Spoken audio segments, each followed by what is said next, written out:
نبی کریم صلی اللہ علیہ وسلم کی بارگاہ میں ایک خاتون نے آ کے عرض کیا، یا رسول اللہ صلی اللہ علیہ وسلم مجھے بتلائیے خاوند کا حق کیا ہے؟ یہ جو حدیث سنانے لگا ہوں نا، یہ بیٹی کو سنانی ہے، جا کے یہ ٹیلی فون کر کے بہن کو سنانی ہے،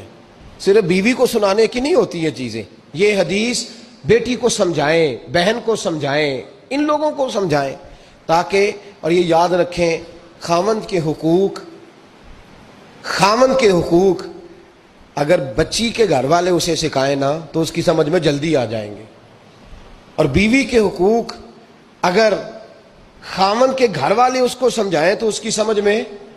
بات جلدی آئے گی۔ وہ خیر خواہ سمجھتے ہیں اپنے رشتہ داروں۔ یہ والی حدیثیں ان لوگوں کو سنانی چاہیے جن لوگوں کا بچہ ہے یا بچی ہے، متعلقہ آدمی حقوق بیان کرے۔ جب متبادل چیز کسی کے سامنے آتی ہے تو وہ کئی دفعہ سمجھتے ہیں کہ خلوص اس میں پورا نہیں پایا جاتا۔ حضرت ابو درداء رضی اللہ تعالیٰ عنہ فرماتے ہیں ایک خاتون حضور کی بارگاہ میں آئی، عرض کرنے لگی، یا رسول اللہ صلی اللہ علیہ وسلم میں نکاح کرنا چاہتی ہوں، شادی کرنا چاہتی ہوں، مجھے بتلائیے خاوند کا حق کیا ہے؟ اگر تو میں ادا کر سکتی ہوں تو میں نکاح کروں،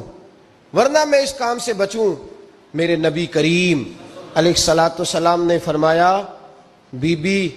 اگر خاوند کے ناک سے رینٹ نکلے، ریشہ نکلے، پیپ بہے اس کی ناک سے، اور بی بی اپنی زبان سے وہ صاف کر دے تو پھر بھی اس کا حق ادا نہیں ہوتا۔ حضرت ابو درداء کہتے ہیں آنکھ کھول کے اس عورت نے دیکھا تو میرے نبی پاک نے اگلے جملے ارشاد فرمائے، حضور نے فرمایا تو ان باتوں میں حیرت کر رہی ہے، میں اگر خدا کے علاوہ کسی کو سجدے کا حکم دیتا تو میں عورت کو کہتا اپنے خاوند کو سجدہ کرے، میں اس کو کہتا یہ کام کرے۔ میرے رسول کریم علیہ الصلاۃ والسلام نے حقوق کا تعین فرمایا، اور نبی کریم صلی اللہ علیہ وسلم نے فرمایا جو عورت اس حال میں مر گئی، اس حال میں دنیا سے گئی کہ اس کا خاوند اس سے راضی تھا، اس کا شوہر اس سے راضی تھا، اس کا گھر والا اس سے مطمئن تھا، تو میرے نبی پاک فرماتے ہیں جب دنیا سے جائے گی تو رب کریم جنت کا دروازہ کھول کے فوراً ہی جنت میں داخل فرما دے گا، اس کو بغیر روک ٹوک جنت دے دی جائے گی۔ شرط یہ ہے کہ وہ جب دنیا سے جائے تو اس حال میں جائے کہ اس کا خاوند اس سے شکوے نہ کرتی پھرے، شکایتیں نہ کرتی پھرے،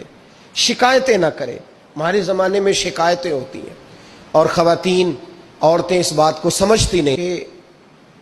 اللہ نے جو میرے نصیب میں رکھا تھا اور جو خاوند رب نے میرے لیے پسند کیا تھا وہ اللہ نے مجھے عطا فرما دیا ہے۔ وہ شکوے کرتی ہیں، شکایات کرتی ہیں، اور دوسری عورتوں کو سامنے رکھ کے وہ فلاں کے حصے میں یہ چیز آئی، فلاں کے حصے میں یہ چیز آئی، فلاں کا خاوند یوں کرتا ہے، شکوہ کرتی ہیں۔ میرے رسول پاک علیہ السلام نے فرمایا عورتیں کثرت سے جہنم میں جائیں گی، کثرت سے۔ تو ایک صحابی رو پڑے، ایک حدیث میں لفظ یہ ہے رو پڑے،